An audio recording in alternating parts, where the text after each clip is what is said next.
पुढच्या घडामोडीकडे बिल्डर सुशील रहेजाच्या ऑफिसची वंचितच्या कार्यकर्त्यांनी तोडफोड केली आहे। बिल्डर रहेजाचं चेंबूरमधील हे कार्यालय वंचितच्या कार्यकर्त्यांनी फोडलं।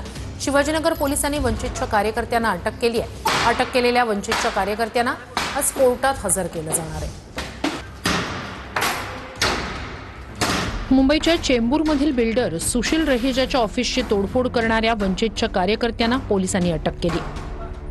अटक केलेल्या वंचितच्या कार्यकर्त्यांना आज कोर्टात हजर केलं जाणार आहे। सागर गवई, आनंद घाडगे, रोशन आठवलेसह इतर 6 जणांवर गुन्हे दाखल करण्यात आले। मुंबई वंचित महिला अध्यक्ष स्नेहल सोहानीवरही गुन्हा दाखल करण्यात आलाय। काही दिवसांपूर्वी रहेजा बिल्डरनं कार्यालयात कर्मचाऱ्याला अपमानजनक जातीवाचक शिवीगाळ केली होती। गोवंडी पोलीस ठाण्यात या प्रकरणी गुन्हा दाखल झाल्यानंतरही बिल्डरला अटक न झाल्यानं वंचितनं आक्रमक पवित्रा घेतला। या प्रकरणानंतर वंचितच्या कार्यकर्त्यांनी आंदोलन केलं होतं।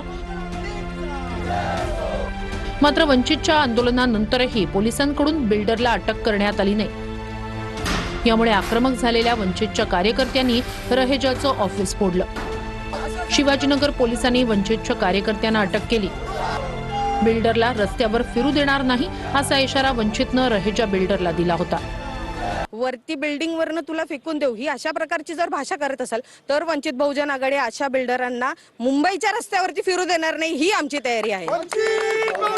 आता पोलिसांकडे काय मागणी त्या बिल्डर बद्दल काय तुमची आता मेन मागणी असणार आहे? काय जो अॅट्रॉसिटी अंतर्गत जो गुन्हा दाखल झालेला आहे आमची मागणी तीच आहे की जी तत्परता इथल्या पोलीस प्रशासनाने वंचित बहुजन आघाडीच्या कार्यकर्त्यांसोबत दाखवली तीच तत्परता किंवा त्याच्यातलं 1% तरी इथल्या पोलिसांनी त्या बिल्डरच्या विरोधात दाखवावं हीच आमची भूमिका आहे।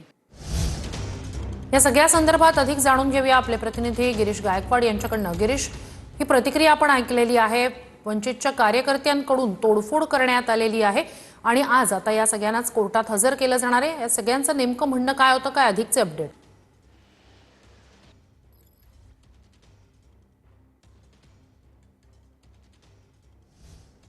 पोहोचले रहेजा होम्सच्या ऑफिसमध्ये, त्या ठिकाणी त्यांनी तोडफोड केली। नावाची जी पाटी आहे ती सुद्धा तोडली। शटरवर सुद्धा त्यांनी हॉकी स्टिकने मारहाण केल्याचं आपल्याला स्पष्टपणे दिसतंय आणि एकंदरीतच यानंतर पोलिसांनी तपासाची सूत्र फिरवत 8 जणांवरती गुन्हे दाखल केलेले आहेत। 4 आरोपी सुद्धा पोलिसांच्या ताब्यात असल्याची माहिती आहे आणि सगळ्यात महत्त्वाचं म्हणजे या सगळ्या आरोपींना आता शिंदेवाडी भोईवाडा कोर्टामध्ये सुट्टीच्या कोर्टामध्ये हजर केलं जाणार आहे आणि दुपारच्या सुमारास त्यांची त्या ठिकाणी हजेरी होईल आणि नेमकं त्यानंतर पुढे काय कारवाई केली जाणार आहे यावर सुद्धा लक्ष असणार आहे। मात्र काल रात्री सुद्धा आपण पाहिलं की वंचितचे बरेचसे कार्यकर्ते होते जे गोवंडी पोलीस ठाण्याच्या बाहेर पोहोचले। त्या ठिकाणी त्यांनी ठिय्या मांडला, त्या ठिकाणी घोषणाबाजी झाली आणि आज सुद्धा बरेचसे कार्यकर्ते येणार असल्याची माहिती मिळते। त्यामुळे पोलिसांपुढे तपासाची चक्र वेगानं फिरवण्याचं देखील मोठं आव्हान आहे।